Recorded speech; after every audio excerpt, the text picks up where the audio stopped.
Hello, everyone. My name is Christopher Drake. The question that I chose to talk about for my senior project is whether athletes should use their platform to speak out against political and social issues. The reason athletes speaking out against social and political issues is important is because these athletes can be the voice for so many. A lot of the prominent athletes' platform and reach is unmatched from anyone else because of the amount of fans they have gained during their careers, especially the younger fans, which are most important. During the history of American athletics, there has been many times when America has been faced with serious worldly issues. This is when athletes like Muhammad Ali, Bill Russell, and Kareem Abdul-Jabbar all chose to speak out. The reason that was important was it had nothing to do with basketball. Yeah. It had to do with being an athlete with a social conscience. You are a superb athlete and have intense pride in that, but to be judged on other things too. Yes, it's something that says we see you as a man. Rather than this is an athlete or a performer, this is a man. As accomplished as Bill Russell was as an NBA player and athlete, he cared more about what he could do for his people. And that meant speaking out for the people who couldn't speak, and also African American athletes that would come on after him. Came out of friendship to Muhammad Ali. And I know that we wanted to find out from him. You know, you read the papers, you see on television and all this kind of stuff, what is going on. Muhammad Ali, who at the time was Cassius Clay, was facing a lot of criticism from the national media because he refused to fight in the American War, which he felt like he did not have business fighting in because he did not think those people were his enemy. 9 top Negro athletes meet with Cassius Clay to discuss his anti-draft stand. They include Bill Russell, Lou Alcindor, and former pro footballer Jimmy Brown. Says Brown after the meeting, the champ is sincere in his religious beliefs. He believes in his religion, and his stand is based wholly on that. Clay's induction refusal cost him his title, and he faces a possible 5-year prison sentence. He claims exemption as a minister of the black Muslim faith. These athletes are what I consider pioneers, and they made a huge impact. And they also paved the way for athletes to come in the future. Here in New York, at tonight's NBA matchup between the Brooklyn Nets and the Cleveland Cavaliers, with the Duke and Duchess of Cambridge in attendance alongside Beyonce and Jay-Z, Cavs star LeBron James took the court for warm-ups in this T-shirt bearing the words, "I can't breathe." Last words uttered by Eric Garner, repeated 11 times as he was subjected to the police chokehold and restraint that caused his death. Wasn't the only one wearing it. Multiple players on both teams donned the shirt in solidarity tonight. These Nets and Cavs players, latest in a series of pro athletes to invoke those words, which have become a rallying cry for nationwide protests against police brutality, including Chicago Bulls point guard Derrick Rose, in the NFL, the Detroit Lions' Reggie Bush, and the Cleveland Browns' Johnson Batamosi. It's been 5 days since the Staten Island grand jury decided not to indict New York police officer Daniel Pantulio in Garner's death. And tonight marks the 6th consecutive nights of protests all over New York City, including right outside the Barclays Center in Brooklyn, where the Nets-Cavs game is underway right now with the royal couple inside. In 2014, several NBA players, including LeBron James, Derrick Rose, and Kyrie Irving, all decided to wear the "I Can't Breathe" t-shirt before their game in pregame warmups. This was in honor of the fallen Eric Garner. The "I Can't Breathe" t-shirt made a huge impact and ended up becoming a trend for other athletes around the world. This weekend is their off week, so Colin Kaepernick took the time off to stage what he calls a Know Your Rights camp for children in Oakland, California. And there he talked about his commitment to social issues and, of course, his continuing personal protest. In an exclusive interview with ESPN's The Undefeated, Colin Kaepernick opening up about his refusal to stand during the national anthem to protest racial injustice in America. It was something that was really just a personal decision where, I didn't agree with what was going on. Kaepernick, who took over as the starting quarterback for the 49ers just 2 weeks ago, making headlines and coming under criticism from some quarters when he began his protest during preseason. The 49ers quarterback not surprised by the backlash. Part of the oppressive system is you're going to have that backlash for trying to fight for people. And that was something I was fully prepared for. Now Kaepernick is hosting the first ever Know Your Rights camp for underprivileged children in the Bay Area. The 28-year-old starting the program to take his drive for social and racial justice beyond the gridiron. Colin Kaepernick, who is a former NFL quarterback, received a lot of attention from national media across the world because he decided to protest before an NFL preseason football game. And he protested because of the national anthem. He didn't feel that the national anthem represented him or his people well. Though he received tons of backlash, he ended up getting some NFL players to join in on his protests. Banner, this is a Jumdoc alert. NBA superstar LeBron James is talking politics again. I know you guys are excited to see her. I didn't know you guys would be excited to see me too, but thank you. As much as you guys will love to hear from me, I would much rather love to hear from our next president, Miss Hillary Clinton. Now a historic moment. We can now project the winner of the presidential race. CNN projects Donald Trump wins the presidency. And this time it's R-rated. Here's his barely intelligible, not to mention ungrammatical take on President Trump in a new ESPN podcast. The number one job in America, the point of person, is someone who doesn't understand the people and really don't give a about the people. But wait, there's more gripping insight. ESPN host Carrie Champion asked James and fellow NBA star Kevin Durant about what she described as Trump's racist comments. I feel like our team as a country is not ran by a great coach. It's not even a surprise when he says something. It's not even a surprise. It's like laughable. It's like it's laughable. It's laughable and it's scary. But it's also scary because I shouldn't be numb to your racist comments. Right. I shouldn't be numb to your behavior.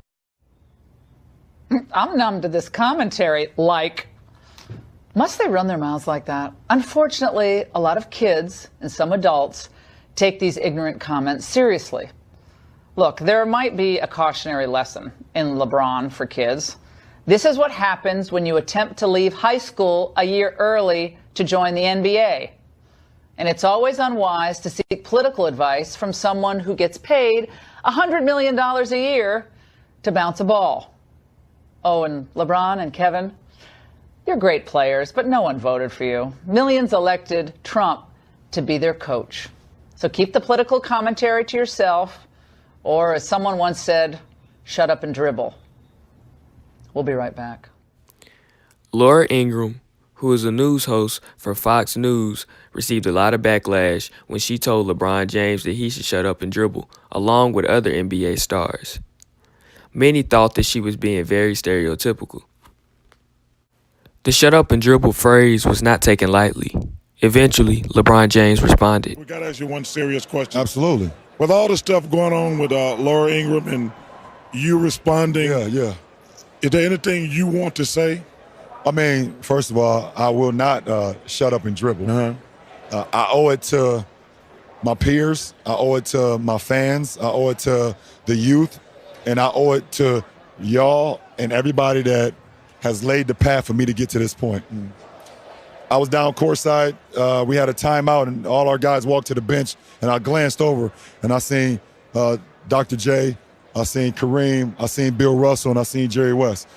And I just thanked them. I thanked them. And the Big O is not here, and I thank him too. But, you know, we all know what Kareem and Russell and all those guys went through in a time where whatever they said was like, no, you're not allowed to say that. Shut up and dribble. Yeah. And I can't sit here and allow that to happen because of what they went through. And, you know, it would have been the same as telling Jackie Robinson to shut up and to slide in the home base. Yeah. Or Jesse Owens to shut up and just go triple jump. I can't do that because there's so many people that's looking up to me, and there's so many that's gonna come after me. So, you know, I gotta continue the path. Keep doing your thing, man. Like LeBron said, athletes should not just shut up and dribble. They have to understand they have a huge platform that could reach a huge amount of people in a positive way. For this documentary, I decided to interview Keith Landecker, who is a local DJ for Power 94. He is also a former baseball player and a baseball coach. My first question was how does he feel about athletes speaking out? How do I feel about athletes speaking out? I think that's a good thing. I think they could shine the light on issues. I think that they have a large following. And with that large following, I do believe that they can help create change. So I think it's a good thing that they speak out. My second question was, as a coach, how does he feel about athletes speaking out? As a coach, would my perspective change if a player wanted to wear a shirt to make a political statement? I think that if the whole team is not making that same statement, I think one individual trying to stand out from the team, I don't think I would be for that. My third question was, what are the backfires or consequences of speaking out? What are the consequences of a person speaking out, an athlete speaking out? Do I feel as if it's good or bad? And I do believe that it's good. It's a good thing, because if it's good or bad, it's going to shine the light. So people may not agree with what he's saying, or they may agree with what he's saying. It's just going to have people to have an opinion. It's going to start a conversation. People are going to be able to talk about it one way or the other. And talking about it sometimes is always the best thing. And my final question was, what was the difference between the times that he played baseball in and the times now? If I would go back in my day and I would ask myself, what were some of the problems that we suffered through back in those days and compare it to today, being in an HBCU, attending an HBCU, police brutality was still there, because trying to understand us and we understanding them was still a problem. Racism, encountered that numerous times. And the push for education, because education was the key to overcoming the first two things I just said. So back in my day, pretty much things are still the same as it is today. Hey, back in those days when I was a college athlete, you asked me would I have spoken out when there was injustice, and we encountered that a lot.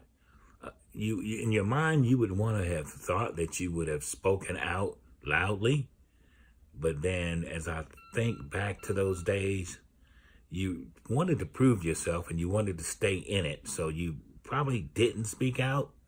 You just wanted to, prove yourself through your actions. And you worked extremely hard to be in it, to stay in it, so you could prove yourself that way. And for my second interview, I interviewed my basketball coach, Coach Zach Dragoo, who was also a former basketball player at UTC. I'm Zach Dragoo. I'm a teacher and coach at CSAS. The first question is, how do you feel about athletes speaking out?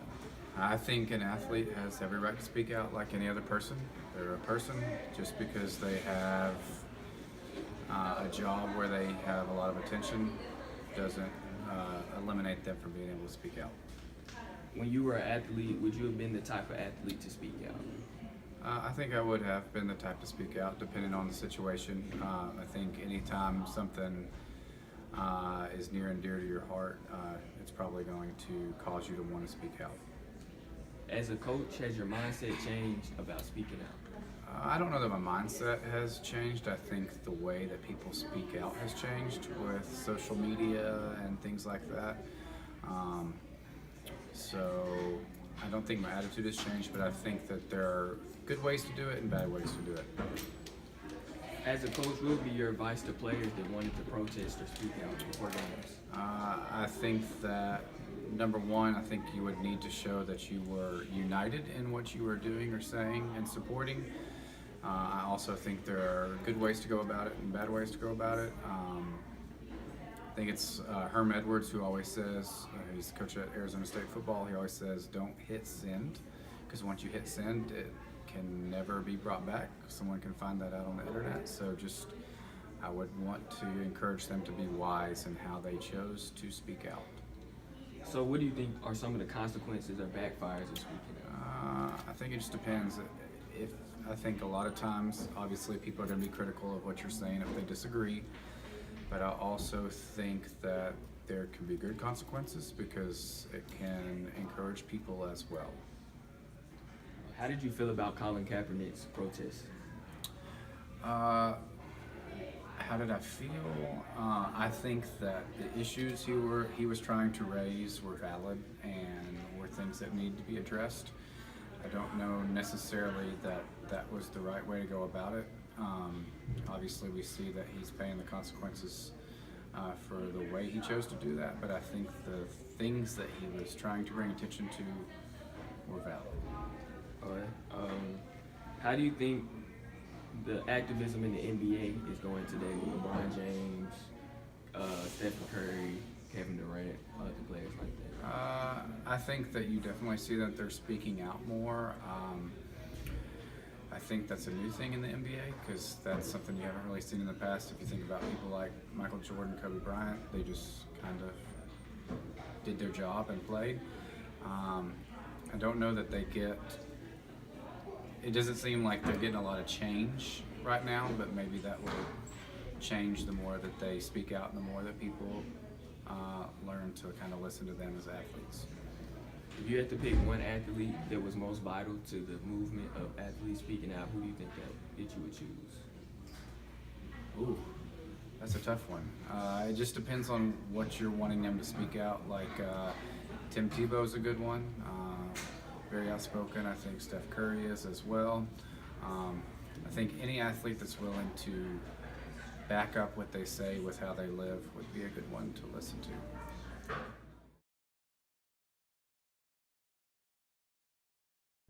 All right, I'm Fifth Simmons. I'm an athlete. I'm in 10th grade, 16. I run cross country and do basketball. Yeah. All right, I'm Brantley. I play basketball, baseball, archery, shoot, golf, pretty much everything. And I'm 16. Yeah. All right, I'm Ethan Brown. I'm 16. I play basketball and baseball. Now I run a little bit. All right, my first question to y'all is, how do y'all feel about professional athletes speaking out against social and political issues? I think it's good because many kids today look more up to athletes than they do political figures or artists and stuff like that. So when they see like a figure in their life speak up about it, then they take it into their own hands, and then they like try to make a change for them and the people around them in that community, something like that. I agree with like what Ethan said. I think like if I had like the fame of LeBron James, then I could use like my influence on people to spread like good and like how he can speak out about stuff. Like I'd use that fame and popularity to help spread that. It's good because they give the younger generations like information on how to, like what he said, do good and spread generosity and all that, and just keep the flow or whatever it is. Alright, so even though y'all are like young, if something happened, like a serious situation happened in one of your athletic seasons, would you all think about coming together to make a protest against your beliefs as a team? I probably would, just due to like many teams, like or teams that I have played on, like have like diverse players on it. So like you could be from this place, you can believe in that religion or that. And I don't want my teammates getting disrespected by somebody. So stand up for them. Hope they do the same for me. Yeah, like what he said, like when you're on a team, it's like you're all like brothers, kind of. So it doesn't matter. Like, we're sisters. Yeah, we're sisters. But like it doesn't really matter like what religion, ethnicity, whatever it is. Like you just gotta stand up for them and speak out. Basically what they both said, if you speak out, you get your point out, and if you have a big team or your brothers, as you would say, you can get your point out more. Yeah. Alright, so what do y'all think is like the negatives of speaking out? Like there are a lot of positives of helping people. What do you think could be backfires that could cause like confusion? I know when you are like a more famous person, many people twist your words to like sports analysts or journalists. They're trying to figure out everything you say and switch it around. So like that could be one bad thing. People could also like take your like what you say the wrong way when you're just trying to spread positivity or like come down and crack down on like the bad things that are happening. They could take it the wrong way. They could.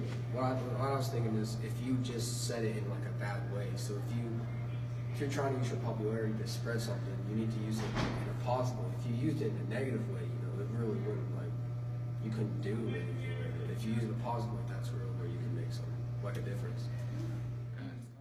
I want to give a very big thank you to all that contributed to my documentary, and I want to thank all of you for listening. Thank you.